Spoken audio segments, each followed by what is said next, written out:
Hello అందరికీ! ఈరోజు మన కిచెన్‌లోన హోలీ స్పెషల్‌గా శనగపిండి బర్ఫీ అండి. హిందీలోనైతే బేసన్ బర్ఫీ అని కూడా అంటారు. ఇది హిందీ వాళ్ళు హోలీ చేసుకున్నప్పుడు ఈ బర్ఫీ స్వీట్ అనేది చేస్తారండి. చాలా సింపుల్‌గా తక్కువ టైంలో అయిపోతుందండి. టేస్ట్ అయితే సూపర్‌గా ఉంటుందండి. చాలా బావుంటుంది. హిందీ వాళ్ళకి స్పెషల్ అయిన స్వీటు. మరి ఎలా చేశారన్నది ఈ వీడియోలోకి వెళ్ళిపోదాము. లాస్ట్ వరకు చూడండి. ఫస్ట్‌గానే ఇలా పెనం పెట్టుకోవాలండి. స్టవ్ వెలిగించి ఇది బాగా హీట్ అయిన తర్వాత నేనైతే ఇక్కడ శనగపిండి 1:30 ఇలా వేసుకొనండి. కప్పు కొలతలతోని వేసుకుంటే సరిగ్గా స్వీట్ అనేది చాలా బాగా వస్తుంది. టేస్ట్ కూడా చాలా బాగుంటుంది. పర్ఫెక్ట్‌గా అవుతుందండి. ఫ్రై అవుతుంది కదా! ఇప్పుడు మనం ఫ్రై చేసుకోవాలండి. బాగా స్లోలోనే ఉంచుకొని ఫ్రై చేసుకోవాలండి. సిమ్‌లో ఉంచుకొని ఇలా కలుపుతూ ఫ్రై చేసుకోవాలి. పిండి అనేది పచ్చివాసన అనేది పోవాలి కదండి, అంతవరకు ఫ్రై చేసుకోవాలి. చాలా బాగుంటుందండి ఈ స్వీటు. టేస్ట్ మీరు కూడా ఒకసారి ట్రై చేస్తే ఇంకా చాలా సింపుల్ కదా, ఇంకా చేసుకోవచ్చు అనిపిస్తుందండి. ఇది ఒక 2 మినిట్స్ వరకు బాగా ఫ్రై చేసుకోవాలండి. అడుగు పట్టకుండా మాడిపోకుండా స్మెల్ అనేది వస్తుంది కదండి, మాడిపోతే అలాగ రాకుండా ఇలా కలుపుతూ ఉండాలండి. సైడ్స్ కూడా అంటుకోకుండా ఉండడానికి ఇలా కలుపుతూ సైడ్‌గా బాగా కలుపుకోవాలండి. ఇప్పుడు ఇది ఫ్రై అయిందో లేదో, వేడెక్కిందో లేదో ఇలా టెస్ట్ చేసుకొని చేయితోని ఇలా చూసానండి. బాగా వేడెక్కింది. స్మెల్ అనేది కూడా రాదండి. ఇలాగ బాగా వేడెక్కిన తర్వాత ఇప్పుడు ఇందులోనికి ఇది వేడెక్కింది కదా, ఇందులో నెయ్యి అనేది ఇలా వేసుకోవాలండి.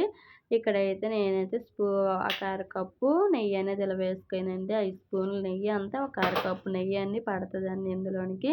నెయ్యి ఫ్లేవర్ అనేది ఎక్కువ వేసుకోవాలండి. అలాగైతేనే ఈ స్వీట్‌కి టేస్ట్ అనేది చాలా బాగా వస్తుంది.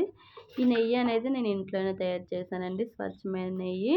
చాలా బాగుంటుంది. మరి ఈ నెయ్యి ఎలా చేశాననేది నేను డిస్క్రిప్షన్‌లో లింక్ ఇస్తాను. ఆ వీడియో చూసి ట్రై చేయండి. ఓన్‌గా తయారు చేసుకుంటేనే బాగుంటుంది కదండి. నేను ఓన్‌గా తయారు చేశాను ఈ నెయ్యి. వీడియో కూడా నేను పెడతానండి లింక్‌లోన చూడండి. ఇలా స్పూన్ ఇలా వేసుకొని కలుపుకుంటూ చేసుకోవాలండి. శనగపిండి అనేది నెయ్యిని బాగా పీల్చుకోవాలి కదండి, అందుకని ఇలా కలుపుతూ ఉండాలండి. నెయ్యి అనేది ఎక్కువ పడుతుందండి. నేనైతే అరకప్పు పడుతుందండి నాకైతే నెయ్యి. నేనైతే 5 స్పూన్లు అంటే అరకప్పు అండి. ఇలా కలుపుతూ చేసుకోవాలి వీటిని. మొత్తం నెయ్యి అనేది పీల్చుకున్నంత వరకు ఇలా కలుపుకోవాలి. ఇలా కలుపుతూనే ఉండాలండి మొత్తము. ఇలా కలుపుకోవాలండి. ఇప్పుడు చూడండి దగ్గర పడింది కదా, నెయ్యి అనేది బాగా అబ్జర్వ్ చేసుకుంది కదా శనగపిండికి. ఇప్పుడు మనం స్టవ్ ఆఫ్ చేసుకుని పక్కన పెట్టుకోవాలండి వీటిని. ఇప్పుడు వేరే గిన్నె అనేది తీసుకొని 1 కప్పు పంచదార ఇలా వేసుకోవాలండి. నేను 1:30 కప్పు వేరే కప్పుతో తీసుకాను కదండి. ఈ చిన్న కప్పుతో 1 కప్పు పంచదార తీసుకోవాలి. అందులో 1/2 కప్పు వాటర్ అనేది ఇలా వేసుకొని స్పూన్తో కలుపుకోవాలండి. పంచదార మొత్తం కరిగినంత వరకు. వీటికి పాకం అనేది అవసరం లేదండి. మనం హాఫ్ వాటర్ వేసాం కాబట్టి ఆటోమేటిక్గా చాలా చిక్కగా వచ్చేస్తుందండి. చూడండి పంచదార మొత్తం కరిగిపోయింది కదా. ఇప్పుడు స్టవ్ అనేది ఆఫ్ చేసుకుని పక్కన పెట్టుకోవాలండి వీటిని. ఇప్పుడు మనం పక్కన పెట్టుకున్నాం కదండి శనగపిండి మిశ్రమాన్ని. అందులోనికి 1 కప్పు పాల పౌడర్ వేసుకోవాలండి. ఇందులోనికి నేను 1 కప్పు పంచదార వేసుకున్నాను కదా, అదే కప్పుతోని పాల పౌడర్ వేసుకోవాలి. కొంచెం కొంచెం వేసుకుంటూ కలుపుకోవాలండి మొత్తము. నేనైతే ఒకేసారి వేసుకోను. మీరు కొంచెం కొంచెం వేసుకొని కలుపుకొని పర్వాలేదు. మొత్తము ఒకేసారి పడుతుందండి. మొత్తం కలిపినంత వరకు కలుపుకొని ఉండాలండి. ఆటోమేటిక్గా కలిసిపోతుందండి. మొత్తం కలుపుకోవాలి ఇలాగా.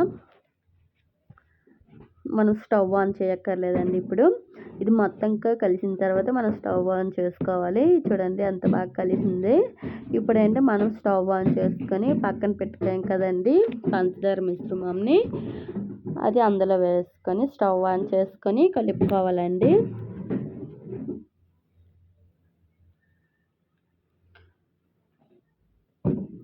ఇలా వేసుకొని మొత్తం కలుపుకోవాలి.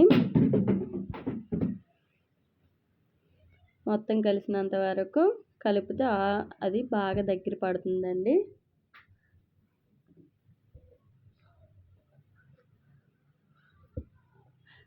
సిమ్లో నుంచుకొని చేసుకోవాలి. ఇది చూడండి దగ్గర పడింది కదా, చాలా బాగా వచ్చింది. ఇప్పుడు మనము ఇంత దగ్గర పడింది కాబట్టి ఇప్పుడు ఒక టిన్ ఉంది కదండి, కేక్ టిన్. నేను కేక్ టిన్లోనికి నెయ్యి అనేది ఇలాగ అప్లై చేసుకోవాలండి 4 వైపులా.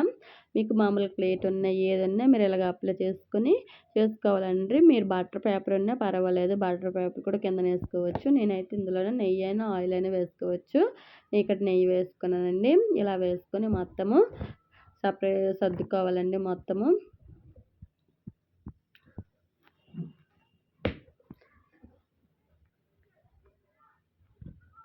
ఇలా సర్దుకోవాలండి. వీటిని